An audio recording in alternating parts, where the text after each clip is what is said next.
Es interesante que antes de que Cristo viniese al mundo, estaba vigente un antiguo pacto, que era realmente estar esclavizado en el continuo sacrificio. Era la esclavitud. El Señor dijo en Juan capítulo 8 a los judíos: todo el que practique el pecado, esclavo es del pecado. Mas si el Hijo os liberare, seréis realmente libres. Entonces, Cristo nos libertó aboliendo la ley, porque lo que nos condena es la ley. Porque si infringimos la ley, quedamos condenados, y Cristo la abolió penalmente. Dice Efesios 2:15, aboliendo en su carne las enemistades, la ley de los mandamientos expresados en ordenanzas. Lo había dicho el Señor Jesucristo en Lucas capítulo 16, versículo 16. La ley y los profetas eran hasta Juan. Tenía validez hasta la era de Juan, hasta la generación de Juan, porque el Señor Jesucristo era de la generación de Juan. Y en la cruz Cristo la iba a abolir, dejándola vigente moralmente nada más, para que nosotros obedeciésemos la ley moralmente, viviendo una vida próspera en la tierra.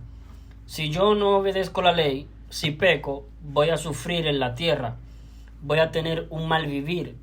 Es para que sea de larga vida, para que me vaya bien, obedecer la ley de Dios, no mentir, no fornicar, no robar. Pero la ley quedó abolida en lo penal. Ahora la condena no es por pecar, la condena es por no creer que cuando Cristo murió por nuestros pecados nos dio la vida eterna. Al no tener seguridad la persona de su salvación, se está demostrando que esa persona no ha creído que ya Cristo le salvó en la cruz. Eso lo condena, la incredulidad, porque la incredulidad invalida lo que hizo Cristo por nosotros, quedando expuesta la persona a ser ella la que tenga que pagar por sus pecados. ¿Me entienden? Entonces, en Gálatas capítulo 3 versículo 13 dice: Cristo nos redimió de la maldición de la ley, hechos por nosotros maldición, porque está escrito: maldito todo aquel que es colgado en un madero. Entonces, para podernos hacer libres de la ley, Cristo la abolió penalmente. Abolida la ley penalmente. Entonces, nosotros ahora cuando mentimos, codiciamos, tenemos malos pensamientos, cometemos pecados, las condenas son morales, ya no penales. Ya no hay pena de muerte para el alma, habiendo dicho Dios: el alma que pecare, esa morirá. Ezequiel 18:4. También añadió el Señor: no quiero la muerte del que muere. Ezequiel 18:32. Pero añadió el Señor en Oseas capítulo 13 versículo 14: oh muerte, yo seré tu muerte. O sea, que quede abolida la pena de muerte contra el alma, porque el alma, viviendo en un cuerpo de carne y hueso, siempre va a pecar, y va a ir aumentando y aumentando y aumentando las sentencias a la muerte del alma, porque el alma no puede evitar pecar, estando viviendo en un cuerpo de carne y hueso. Somos pecadores por naturaleza.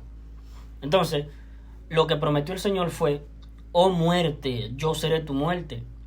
O sea, que quede abolida la muerte contra el alma. Abolir la muerte contra el alma. La pena de muerte contra el alma.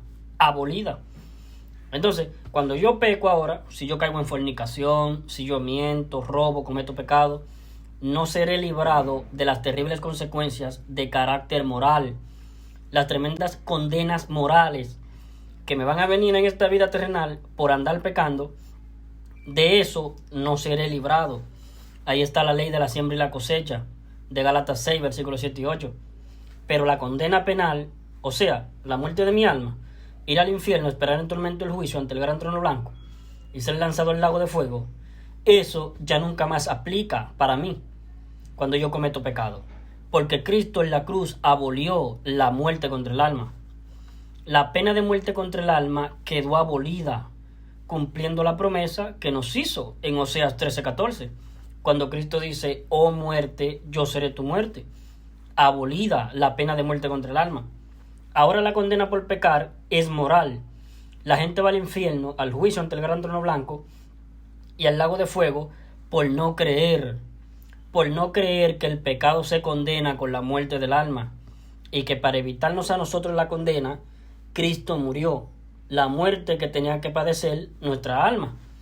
Cristo murió por los pecados de nosotros. Cristo pagó por nosotros los pecados de nosotros. La incredulidad es lo que condena ahora, no los pecados. Los pecados quedaron todos expiados en la cruz del Calvario, pagados por Cristo. Cristo usó su presciencia, el preconocimiento anticipado de saber todas las cosas que han de ocurrir antes de que ocurran, incluyendo todos nuestros pecados. Lo supo todo, al más mínimo detalle. El Señor sabe todos los pecados que yo he cometido hasta ahora, y sabe todos los pecados que yo cometeré hasta que me muera. Y todos los pecados de nosotros los cargó Cristo en su cuerpo, quien llevó él mismo nuestros pecados en su cuerpo sobre el madero. Primera de Pedro 2:24. Mas Jehová cargó en él el pecado de todos nosotros. Isaías 53:6. Mas Jehová Dios Padre cargó en Jehová Dios Hijo el pecado de todos nosotros. Y cuando todos los pecados del mundo, de la humanidad, estaban sobre Cristo, la sentencia de la muerte del alma se aplicó sobre Cristo, para que nunca más se aplicara sobre nosotros. Por eso es que el Evangelio es ese anuncio que dice que Cristo murió por los pecados de nosotros, conforme a las Escrituras, y que fue sepultado, y que ha sido resucitado el día tercero, conforme a las Escrituras. Primera de Corintios 15, versículos 3 y 4. Y entendiendo que gracia es que nosotros vayamos al cielo sin pagar nosotros por los pecados nuestros. Porque si pagamos nosotros, siquiera por un pecado, nos vamos al infierno. Porque no hay forma en que el pecado se condene sino con la muerte del alma de aquel que lo cometió. Y como Dios no quiere la muerte del alma del que muere su cuerpo, porque no quiere la muerte del que muere, Cristo, en vez de nosotros, por los pecados de nosotros, nos salvó, nos dio la vida eterna. En Tito capítulo 3, versículo 5 dice, nos salvó Cristo en la cruz, de nosotros tener que pagar por nuestros pecados. De eso se trata la salvación. Nos salvó, no por obra de justicia que nosotros hubiésemos hecho, sino por su misericordia. Y en Efesios 2, versículo 8 y 9 dice, porque por gracia, la gracia es de Dios, no del hombre. La parte nuestra es la fe en este nuevo pacto. La parte nuestra es nuestra fe en la gracia de Dios. En Gálatas 2, versículo 20 al 21, el apóstol Pablo dice, con Cristo estoy juntamente crucificado, y ya no vivo yo, mas vive Cristo en mí. Y lo que ahora vivo en la carne, lo vivo en la fe del Hijo de Dios, el cual me amó y se entregó a sí mismo por mí. No desecho la gracia de Dios. No desecho la gracia de Dios. Pues si por la ley fuese la justicia, entonces por demás murió Cristo. Y Cristo no murió por demás. Cristo murió por los pecados míos. Los pagó Él, para que no lo pagara yo. Me voy al cielo gratis, sin pagar yo por mis pecados. Eso es gracia, recibir sin merecer. Es decir, que yo no pague nunca por mis pecados, que todos los pecados que yo cometa en mi paso por este mundo, los pagó Cristo, todos en la cruz. Entonces, me dio la salvación de mis pecados, de que yo tenga que pagar por mis pecados, los que yo cometeré hasta que yo me muera. Porque parte fundamental de lo que es el arrepentimiento para salvación es reconocer que uno va a pecar hasta que se muera, que es todo lo contrario al arrepentimiento que nos enseñan los evangélicos.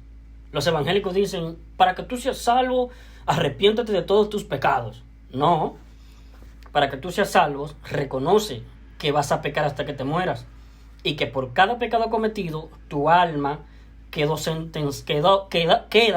más sentenciada a la muerte.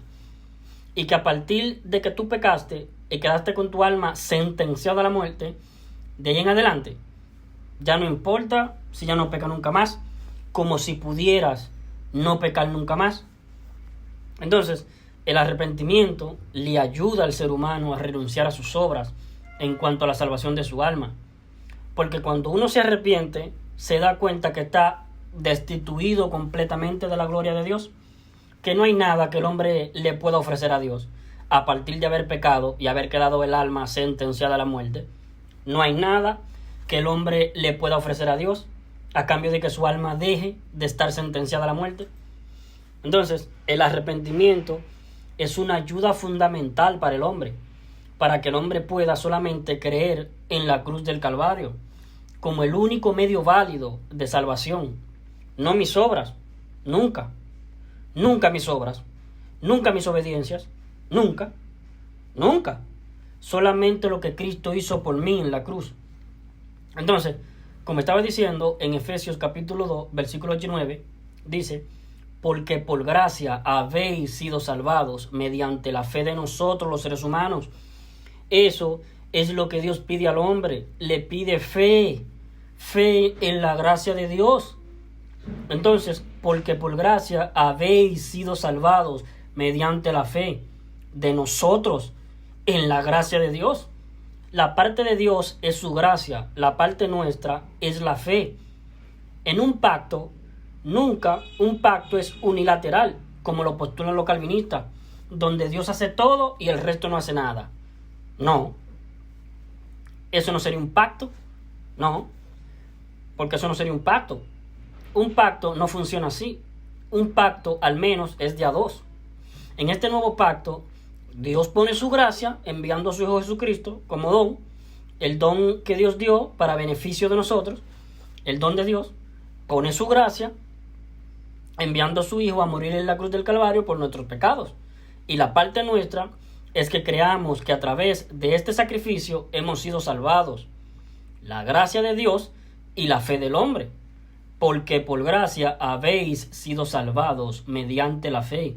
Y esto, la gracia de Dios, no de vosotros, pues de Dios es el don, no por obras para que nadie se jacte.